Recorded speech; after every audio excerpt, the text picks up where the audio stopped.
Like, what did he do? Did he hit her over the head? And did he, I don't know, but she's little thing too, even though she was tough, and he was a pretty big guy, so maybe he just overpowered her, but I know she had to have put up a fight. They said they found her. She was naked. All her clothes were near her, and that they did end up finding just a small drop of blood on her pants from him. She had been stabbed multiple times. They said mostly in her chest, her face.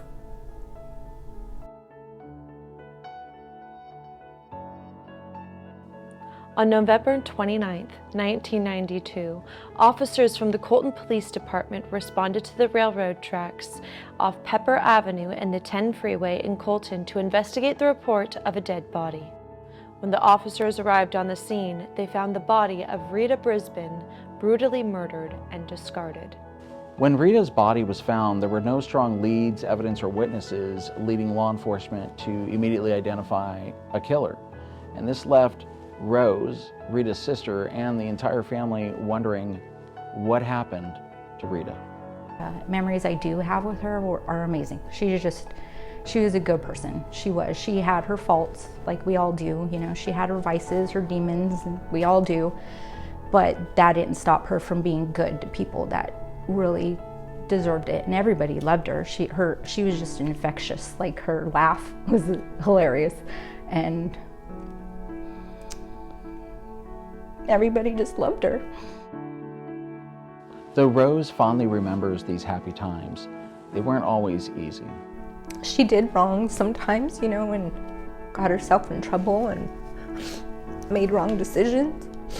Though Rita struggled with her demons, she was ready to turn her life around in 1992 when she was released on parole.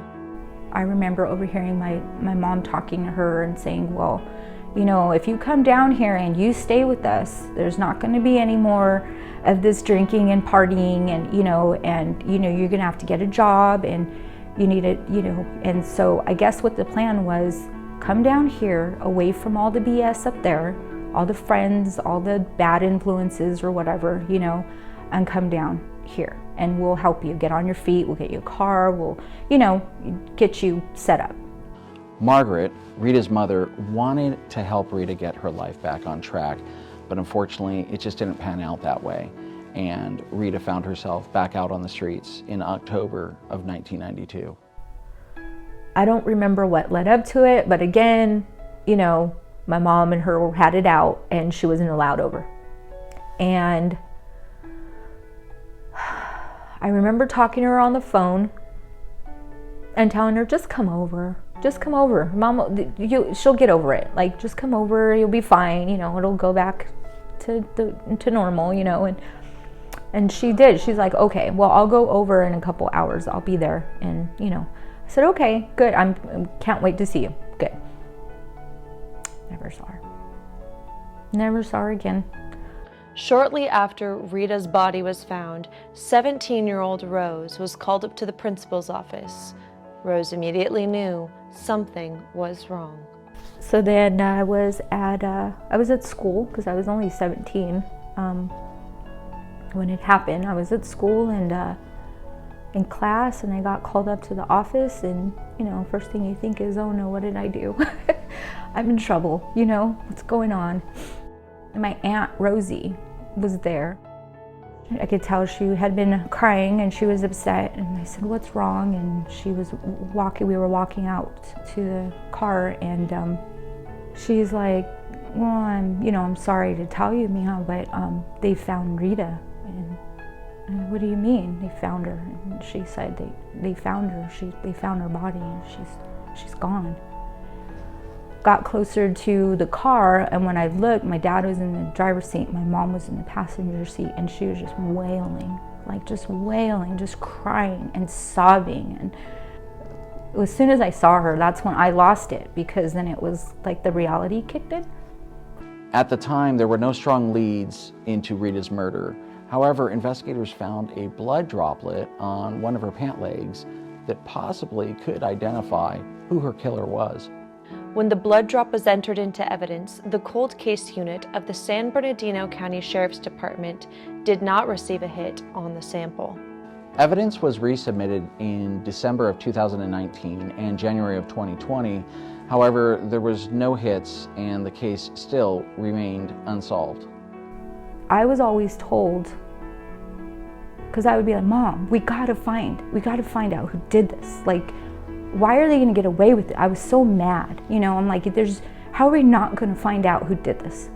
And I just remember them telling me, are you serious? They're not gonna, you think they're gonna honestly continue with this? Like, you know, they basically said that they're not gonna do anything because of who she was. You know, she was homeless and a drug addict and she was, you know, all this negative stuff. Why they're not gonna, she's just another body.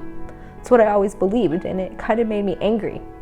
You know, well, she's not just a piece of crap that you just forget about. You know, it made me mad. I had a lot of resentment. Rita's past never played a role as to whether or not law enforcement would investigate her case. Everyone deserves justice and to be treated fairly. So on June 15, 2020, the cold case unit received notification of an unexpected hit on the blood sample that they had submitted into the database.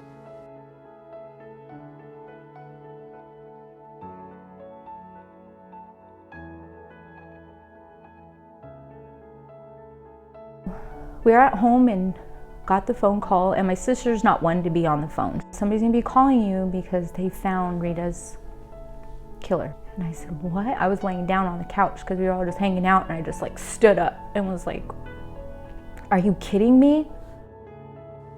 The cold case unit identified registered sex offender Andre Ricardo Robinson as Rita's killer. Unfortunately, Mr. Robinson never got to see his day in court as he died of liver cancer in August of 2014 on the East Coast. So relieved that he can tell me that. And I even asked him, you know, I said, well, let me ask you something. You know, you spent all this time, and I don't know if you personally, you know, and he did make it clear it was a team. It takes a team. It's not just one person. And I asked him, you know, all these years, you know, all that work, all those man hours, all that time, how do you feel having to close this case like this? And he said, oh, I'm pissed. He said, I'm off. I wanted justice for your sister. I wanted that guy in jail. You know, I wanted to see him behind bars where he should have been, you know, paying for what he did. Though Rose and the rest of Rita's family were unable to seek justice inside of a courtroom, they were able to find peace and obtained closure as to what happened to Rita and who was Rita's killer. It's surreal, but it's real. It's real. And I'm so thankful. I don't even know what else to say. Like, it's closure. To read more about Rita's story, please visit the cold case section on our website at sbcountyda.org.